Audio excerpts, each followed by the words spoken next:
नमस्कार प्रिय छात्रों, मैं आपका हिंदी अध्यापक एस गौंडी। तो आज के पीरियड में हम आधुनिक कविता अधिकार इस कविता का अध्ययन करेंगे। तो इसकी कवयित्री है महादेवी वर्मा। तो हम अब पहले कवि परिचय देखेंगे। अधिकार इस कविता की कवयित्री महादेवी वर्मा। तो इनका परिचय हम अब देखेंगे। बहुमुखी, प्रतिभा संपन्न एवं प्रमुख छायावादी कवयित्री महादेवी वर्मा का जन्म 1907 ईस्वी में फर्रुखाबाद उत्तर प्रदेश में हुआ। यानी कि बहुमुखी, प्रतिभा संपन्न एवं प्रमुख छायावादी कवयित्री। बहुमुखी यानी कि यहाँ पर बहुमुखी वह प्रतिभा उनमें थी, सारे गुण उनमें रहते हैं, उसे बहुमुखी कहते हैं। तो यहाँ पर महादेवी वर्मा भी कविता लिखती थी बहुत ही सुंदर तरीके से। तो उन्हें बहुत ही ज़्यादा ज्ञान प्राप्त था। तो बहुमुखी, प्रतिभा संपन्न एवं प्रमुख छायावादी कवयित्री कहा जाता है। छायावादी इस शब्द का अर्थ क्या हो जाता है? यानी कि आत्माभिव्यक्ति का वह ढंग जिसके अनुसार सौंदर्यमय प्रकृति की कल्पना करके ध्वनि, लक्षणा आदि द्वारा उसके संबंध में अपनी अनुभूति करना। यानी कि आप थोड़े से में छायावाद यानी कि जानकर लीजिए। यहाँ पर छायावाद में क्या हो जाता है, यानी कि यहाँ पर प्रकृति की कल्पना जो है वह बहुत ही सुंदर ढंग से की जाती है। तो उसमें हम छायावादी कवयित्री ऐसे कह सकते हैं। तो कवयित्री महादेवी वर्मा जी का जन्म 1907 में हुआ था। कहाँ पर? फर्रुखाबाद, वह उत्तर प्रदेश राज्य में स्थित है। तो माता के आदर्शमय चरित्र एवं अस्थिरता तथा नाना के ब्रजभाषा प्रेम से प्रभावित होकर आप बचपन से ही साहित्य की ओर उन्मुख हो गई। तो महादेवी वर्मा देखिए बचपन से ही यहां पर क्या है, साहित्य की ओर उन्मुख हो गई है। साहित्य की ओर उनका ध्यान आकर्षित हो गया था। तो उनके माता के आदर्शमय चरित्र, वह उनकी माता का चरित्र कैसा था? आदर्शमय, ईमानदार। तो आदर्शमय चरित्र, उसी के साथ साथ अस्थिरता और आस्तिकता। आस्तिकता यानी कि यहां पर भगवान के ऊपर विश्वास, भरोसा। तो आस्तिकता तथा नाना के ब्रजभाषा, नाना यानी कि उनके दादाजी। तो नाना के ब्रजभाषा, ग्रैंडफादर ऐसे कहते हैं। तो नाना के ब्रजभाषा प्रेम से प्रभावित होकर, तो नाना जी ब्रजभाषा में भी लिखा करते थे। तो उनकी ब्रजभाषा में जितनी प्रेम था, तो उस प्रेम से प्रभावित होकर महादेवी वर्मा ने बचपन से ही साहित्य की ओर आकर्षित हो जाती है। तो उन्हें साहित्य की ओर उनका ध्यान आकर्षित हो जाता है। तो आपकी प्रारंभिक शिक्षा इंदौर में तथा उच्च शिक्षा प्रयाग में हुई। यानी कि महादेवी वर्मा जी की प्रारंभिक शिक्षा कहां पर हो जाती है? इंदौर। और उनकी उच्च शिक्षा प्रयाग नामक स्थल में हो जाती है। तो घर पर ही संगीत और चित्रकला की शिक्षा भी दी गई है। यानी कि महादेवी वर्मा जी को उनके घर पर ही क्या किया गया? संगीत और चित्रकला दोनों की यहां पर शिक्षा दी गई। यानी कि वह महादेवी वर्मा बचपन में अपने घर पर ही संगीत, गीत गाना, कविता लिखना, इसके बारे में शिक्षा पा चुके हैं। और चित्रकला, ड्राइंग, तो इसकी भी यहां पर शिक्षा घर पर ही पाई है महादेवी वर्मा जी। तो प्रयाग विश्वविद्यालय से एमए संस्कृत के यहां पर उपरांत महिला विद्यापीठ प्रयाग में प्राचार्य के पद पर नियुक्त हुई। तो महादेवी वर्मा यहां पर प्रयाग विश्वविद्यालय, प्रयाग यूनिवर्सिटी। तो इस विश्वविद्यालय में उन्होंने एमए की पदवी की, एमए यानी कि मास्टर ऑफ आर्ट्स। तो उन्होंने कौन से विषय में एमए किया है? संस्कृत विषय में एमए किया। उसके उपरांत, उसके बाद एमए करने के बाद महिला विद्यापीठ प्रयाग में प्राचार्य के पद पर, प्राचार्य के स्थान पर नियुक्त हो जाती है, सेलेक्ट हो जाती है। तो उसके बाद गद्य और पद्य दोनों में निपुण महादेवी वर्मा को यामापर ज्ञानपीठ पुरस्कार से सम्मानित किया गया है। तो महादेवी वर्मा जी ने यहां पर क्या किया गया है? दोनों में निपुण थी, गद्य और पद्य में दोनों में निपुण होशियार होने के कारण महादेवी वर्मा को उन्होंने लिखी हुई यामा नामक कृति पर भारतीय ज्ञानपीठ पुरस्कार से सम्मानित किया गया। इन्हें ज्ञानपीठ पुरस्कार यानी कि साहित्य क्षेत्र में सर्वोच्च पुरस्कार माने जाने वाला ज्ञानपीठ पुरस्कार से सम्मानित है। अब तक हिंदी साहित्य में 11 लोग 11 मेंबर्स ज्ञानपीठ पुरस्कार पा चुके हैं। कन्नड़ में 8 लोग ज्ञानपीठ पुरस्कार पा चुके हैं।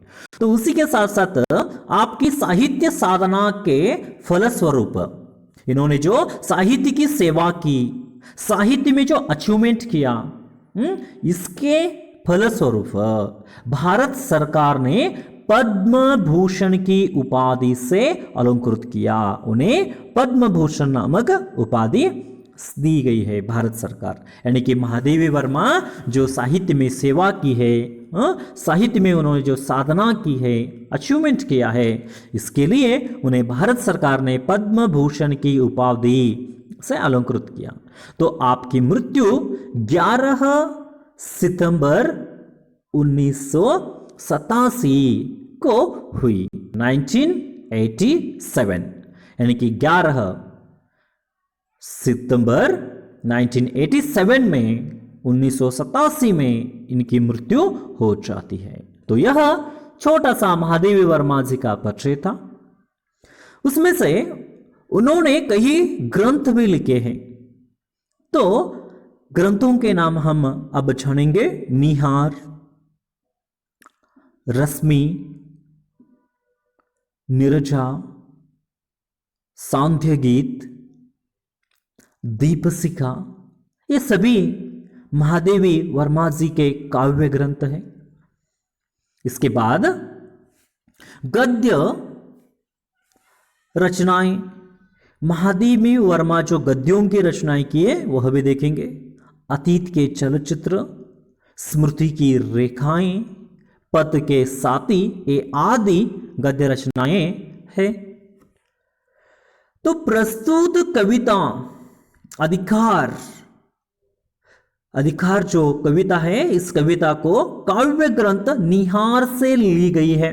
तो बच्चों 1 अंक के लिए सवाल आ सकता है। क्या प्रश्न पूछा जा सकता है आपके लिए? यहां पर अधिकार काव्य कविता किस काव्य ग्रंथ से ली गई है? तो उसका जवाब है निहार। तो प्रस्तुत यह अधिकार कविता काव्य ग्रंथ निहार से ली गई है। तो उसके बाद देखिए, बौद्ध दर्शन के दुखवाद से प्रभावित महादेवी वर्मा के संपूर्ण काव्याभक्तियों में वेदना एवं करुणा का स्वर प्रधान रूप से यहां पर मुखरित हुआ है। तो देखिए यहां पर उन्होंने क्या किया है? बौद्ध दर्शन, बौद्ध दर्शन यानी कि क्या समझिए पहले। बौद्ध दर्शन से जो भगवान बुद्ध के निर्वाण के बाद बौद्ध धर्म के विभिन्न संप्रदायों द्वारा विकसित किया गया और बाद में पूरे एशिया में उसका प्रसार हुआ। तो उसके बाद दुख से मुक्ति बौद्ध धर्म का सदा मुख्य से ध्येय रहा है कि दुख से मुक्ति पाना, यह बौद्ध धर्म का क्या है? यानी कि यहां पर उनका ध्येय है। तो यहां पर भी महादेवी वर्मा जी क्या करती है? यानी कि पर बौद्ध दर्शन कि दुखवाद, बौद्ध दर्शन में जो था दुखवाद जो था उससे प्रभावित होकर महादेवी वर्मा जी क्या किया, संपूर्ण काव्य यहां पर विभक्तियों में संपूर्ण उनकी जो काव्य की रचना की है वह सारे काव्य वेदना यानी कि दुख और करुणा का स्वर प्रधान रूप से मुखरित हुआ है, प्रधान रूप से ध्वनित हुआ है, मुखरित यानी कि ध्वनित। तो हमें यहां पर सीखने को मिलता है। तो यहां पर देखिए जो बौद्ध धर्म का जैसे पर बौद्ध दर्शन का अध्ययन करने के बाद महादेवी वर्मा उसमें दुख के बारे में बताया गया है, तो उससे प्रभावित होकर महादेवी वर्मा क्या कर लेती है, इन्होंने जो संपूर्ण उनकी कविताएं लिखी है वह सारी कविताएं वेदना से भरी हुई है और करुणा से भरी हुई है। तो आपने वेदना का स्वागत करते हुए कहा है कि जिस लोक में अवसाद नहीं, वेदना नहीं, ऐसे लोगों को लेकर क्या करना। तो महादेवी वर्मा जी यहां पर कहती है कि अपने वेदना का, महादेवी वर्मा जी वेदना का स्वागत करते हुए दुखों का स्वागत करना चाहती है महादेवी वर्मा। करते हुए कहती है कि जिस लोक में अवसाद नहीं, वेदना नहीं, दुख नहीं, पीड़ा नहीं, ऐसे लोक को लेकर क्या होगा। यानी कि अगर जीवन हो तो कैसे होना चाहिए, दुख के साथ होना चाहिए, ऐसे महादेवी वर्मा कहती है। तो जीवन की सार्थकता परिस्थितियों से डटकर मुकाबला करने में है न कि पलायन करने में। तो जीवन में हमें क्या करना चाहिए, यहां पर जिंदगी में जो सार्थकता परिस्थितियां जो आती है, दुख के दिन जो आते हैं, तो उसको डटकर वहीं पर खड़े रहकर उसका मुकाबला करना चाहिए, उसका सामना करना चाहिए, न कि जिंदगी में कष्ट आने के बाद, जिंदगी में दुख आकर आने के बाद कभी पलायन नहीं करना चाहिए, जीवन में छोड़ना नहीं चाहिए। तो डटकर मुकाबला करने में ही जीवन का असली मजा है, असली जैसा पर स्वारस्य है, असली सार्थकता है, ऐसे कहती है। तो जैसा पर छात्रों जीवन में बहुत सारे यहां पर दुख, दर्द, पीड़ाएं आ जाती है, तो उसको हमें हमेशा के लिए यहां पर डट कर मुकाबला करना चाहिए। तो आज की परिस्थिति में हम देखते हैं जैसा पर कोविड जो महामारी आई है, तो उससे जैसा पर कुछ लोग भयभीत होकर डर के मारे हैं अपनी जान दे चुके हैं। तो जान नहीं देना है, यहां पर डरना नहीं है, उसके लिए क्या करना चाहिए, डटकर मुकाबला करना चाहिए, डटकर सामना कर उसमें जीत हासिल करनी चाहिए। ऐसी ही जिंदगी की असली मजा है, ऐसे महादेवी वर्मा कहते हैं। तो आप भी छात्रों, आपके जीवन में बहुत सारे कष्ट आएंगे, तो उस कष्टों का डटकर मुकाबला करना सीख लीजिए, तब ही क्या है, यानी कि यहां पर आप संसार में सार्थकता हासिल कर सकते हैं। तो डर के आगे हमेशा के लिए क्या होती है, जीत। तो आपको जीतना चाहिए, जीवन के साथ संघर्ष करना चाहिए, जीवन के साथ मुकाबला करना चाहिए, मुकाबला करके जीत हासिल करनी चाहिए, बल्कि पलायन नहीं करना चाहिए, ऐसे महादेवी वर्मा कहती है। हारना नहीं चाहिए, हमें हारना नहीं चाहिए, कोशिश करते रहनी चाहिए, प्रयत्न करते रहना चाहिए, तब हम एक दिन सफल हो ही जाएंगे। तो फिर से बहुत सारे उदाहरण देती है महादेवी वर्मा इस कविता में, फूलों का, तारे, बादल, वसंत आदि प्रकृति से अनेक बिंबों का प्रयोग करके कवियत्री ने जीवन के प्रति गहरी आस्था व्यक्त की है। तो कवियत्री यहां पर जैसा पर फूल, तारे, बादल, वसंत आदि की से आदि प्रकृति से निसर्ग में आने वाले अनेक बिंबों का उन्होंने प्रयोग करके, इस्तेमाल करके कवियत्री ने जीवन के प्रति, हमारा जीवन है उस जीवन के प्रति गहरी आस्था यानी कि श्रद्धा व्यक्त की है। तो देखिए फूलों के बारे में महादेवी वर्मा ऐसे कहते हैं, फूल देखिए लगते हैं और शाम के समय, सुबह लगते हैं, शाम के समय मुरझाते हैं। तो हमें जीवन में भी खिलकर मुरझाना आना चाहिए, तारे रात के समय दिखते हैं, सुबह के समय जैसा पर डूब जाते हैं। तो हमें रात भर चमक कर जैसा पर डूबना भी आना चाहिए, जीवन में चमकना भी डूबना भी आना चाहिए। जैसा पर बादल जैसा पर हो जाते हैं और बादल फिर से के बाद घुल जाते हैं, तो बादल की तरह बनना और घुल जाना भी हमें आना चाहिए। वसंत ऋतु साल में 3 महीने 4 महीने आ जाता है और फिर से वह चला जाता है। तो उसी तरह वसंत ऋतु की तरह आकर जाना, बनकर मिटना, ऐसे भी जैसा पर हमें आना चाहिए। ऐसे प्रकृति के जो तत्व है जो उसको उदाहरण के तौर पर लेकर महादेवी वर्मा अपनी जिंदगी के साथ उनको जोड़ती है। जिंदगी भी ऐसी ही होनी चाहिए, ऐसे कहते हैं। तो कवयित्री, तो छात्रों आपके सामने एक शब्द है, कौन सा? कवयित्री। तो उसे आपको वार्षिक परीक्षा में क्या किया जाता है? सवाल पूछा जाता है कवि शब्द का। यहां पर स्त्रीलिंग रूप लिखिए, तो आपको क्या करना चाहिए? कवयित्री ऐसे लिखना चाहिए, क्योंकि बहुत सारे छात्र क्या करते हैं, यहां पर कवयित्री कवयित्री लिखते हैं, लेकिन यहां पर हमें क्या करना चाहिए? कवयित्री ऐसे यहां पर लिखना जरूरी है, आवश्यकता है। ओके, तो कवयित्री को वेदना का वह रूप प्रिय है जो मनुष्य के संवेदनशील हृदय को समस्त संसार में बांध देता है। तो कवयित्री क्या करना चाहती है? वेदना का रूप उन्हें प्रिय है, दुख दर्द का रूप उन्हें बहुत ही अच्छा लगता है जीवन में। तो मनुष्य के संवेदनशील, मनुष्य के जो भावनाएं हैं, तो मनुष्य के भावनाओं को जैसा पर हृदय को भावना भरित मनुष्य के हृदय को समस्त संसार में बांधने का काम क्या करते हैं? पीड़ा करती है। तो इसलिए महादेवी वर्मा जी को पीड़ा उन्हें अच्छी लगती है। पीड़ा जो है उन्हें यहां पर जिंदगी में चाहिए, ऐसे लगता है।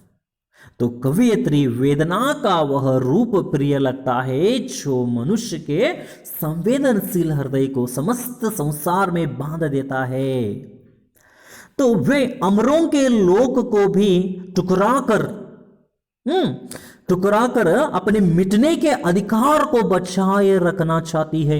तो महादेवी वर्मा यहां पर क्या करना चाहती है? जो अपना अमरों जैसा पर अमरों का लोक को टुकराती है, यानी कि शाश्वत में जिंदगी में जीते ही रहूं, ऐसे नहीं चाहती है। अमर हो जाना, यानी कि कभी भी उसे मौत न आना, कभी भी न मरना, शाश्वत रूप से रहना।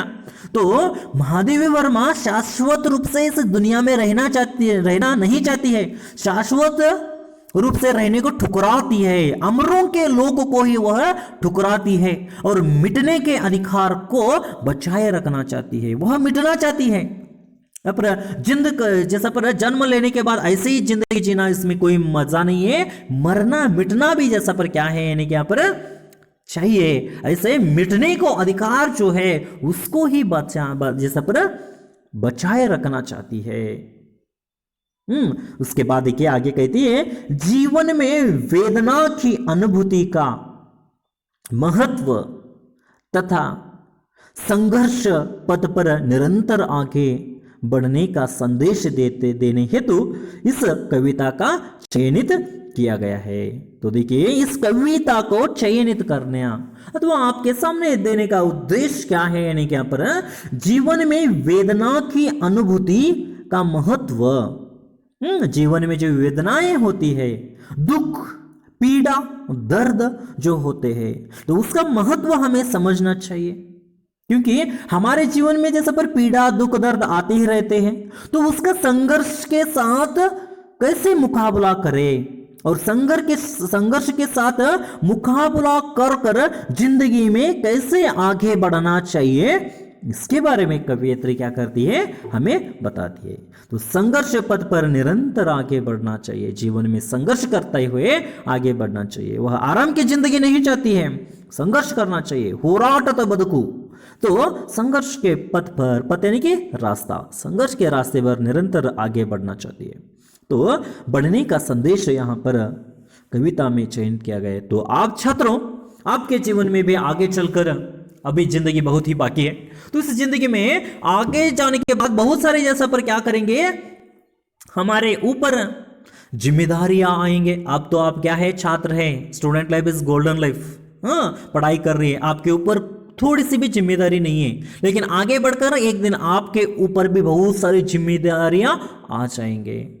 तब जीवन में असली जिंदगी का मजा हमें मालूम होगा, तब जिंदगी में वेदनाएं कष्ट आएंगे, तब हमें क्या करना चाहिए, उसको संघर्ष करते हुए, उसी संघर्ष के पथ पर उसका सामना करते हुए, उसका मुकाबला करते हुए हमें जिंदगी में आगे बढ़ना चाहिए। तो यही इस कविता का उद्देश्य है, इसलिए आपको इस कविता को सामने दिया गया है। तो आपको भी इस साल सेकंड जैसा पर संघर्ष करना है, कड़ी मेहनत करनी चाहिए, क्योंकि सेकेंडर में आप ज्यादा अंक लेते हैं तो आपको बहुत सारे नौकरियां पा सकते हैं। इसलिए जैसा पर पढ़ाई करने में आपको संघर्ष करना है।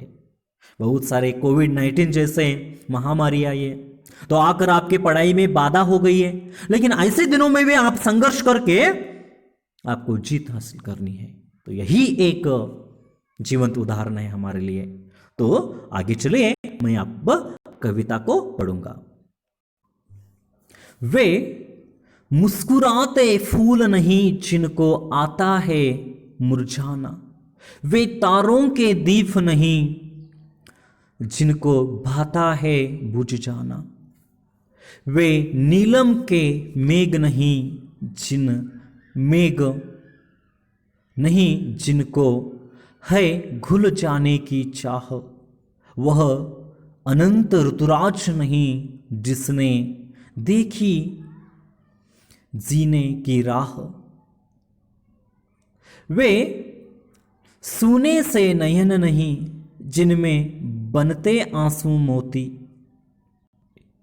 वह प्राणों की सेज नहीं जिसमें बेसुध पीड़ा सोती, ऐसा तेरा लोक वेदना नहीं जिसमें अवसाद जलना जाना नहीं जिसने जाना मिटने का स्वाद, क्या अमरों का लोक मिलेगा तेरी करुणा का उपहार, रहने दो देव हे देव, अरे यह मेरा मिटने का अधिकार।